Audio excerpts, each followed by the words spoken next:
Hello. Uptown Swing. We're level 2, 6 and 8.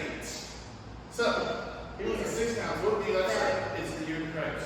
So, we did the following 6 count stuff. We did down the line. Rock, step, triple step, triple step, rock, step, triple step, triple step. And we contrast that with the 8 count circle.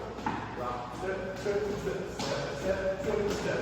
The 6 counts were kind of linear, the circles were kind of round. So, we got to play around with them. We could reader's choice, whichever one it is. And we did the other way, when we just move the followers in front. Same kind of 6 count. And then we do the 8 count, we go run, boom, boom. And then we have to mix it up.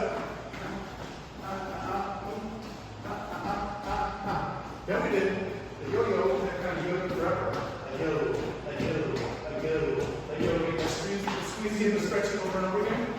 Hey, oh, hey. And then we put one more little twist in there.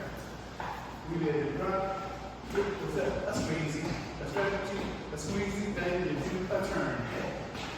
After that, here, buddy, we go out and dance. Good hustle, everybody. More next week.